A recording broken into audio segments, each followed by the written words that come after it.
আর এই যে এখন যে লাস্ট মোমেন্টটা যাচ্ছে, এখন তোমাদের পড়াশোনার ডিউরেশনটা মানে দৈনিক কত ঘন্টা পড়াশোনা করো, আমি কিন্তু এই টাইমটার মধ্যে অনেস্টলি যদি বলি 14 থেকে 16 ঘন্টা পর্যন্তও পড়ছি ভাইয়া এই টাইমটার মধ্যে, মানে পাগলের মতো। লাইক ধরো দিন রাত 24 ঘন্টাই পড়া যেটাকে বলে, মানে যতক্ষণ সজাগ ততক্ষণই পড়াশোনা। এই টাইমটার মধ্যে আমি এভাবে পড়ছিলাম। এই টাইমটা কিন্তু খুবই ক্রুশাল। এর জন্য আমি বলবো যে এখন গাইডলাইন বা মোটিভেশন নিজেই তৈরি করতে হবে, নিজেই গাইডলাইন বা মোটিভেশন তৈরি করে 14 থেকে 16 ঘন্টা পড়ার একটা মানে টাস্ক বা চ্যালেঞ্জ নিতে হবে আর কি। মানে যতক্ষণ সজাগ ততক্ষণই পড়তেছো, খাইতেছো, পড়তেছো, ঘুমাইতেছো, দ্যাটস ইট। এরই তোমার লাইফ, অ্যান্ড এর বাইরে আর কিছু না। সো এইভাবে একটু নিজেকে তৈরি করো।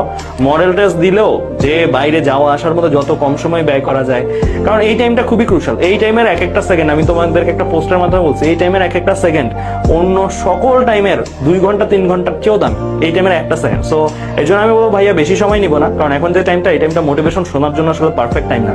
তোমাদের একটা জিনিস বোঝানোর দরকার ছিল, ভাইয়া এসে বুঝাই দিয়ে গেছে।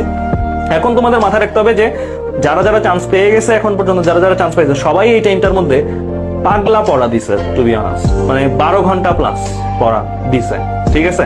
সো এই টাইপের জিনিসগুলো যেহেতু তারা করে আসছেন, তারা দ্যাটস ওয়াই চান্স পাইছে। সো তোমারও এটার ব্যতিক্রম হয়ে তুমি চান্স পাওয়াটা এক্সপেক্ট করো না। সো তুমি এই টাইমটার মধ্যে বেস্ট টাইম, মানে টাইমটা যত ক্যাশ করা যায়, ক্যাশ করা মিন্স যত ইউটিলাইজ করা যায়।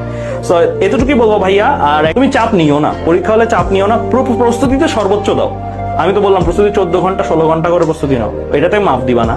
কিন্তু তুমি ওই যে ওইটা যে হইলে হবে না হইলে নাই, এরকম একটা কুল ভাইবে থাকো, যে কুল থাকো আর কি নিজে একটু, যে ঠিক আছে দিলাম আর কি পরীক্ষা, হবে যেটা হওয়ার হবে। সো এটাই। আর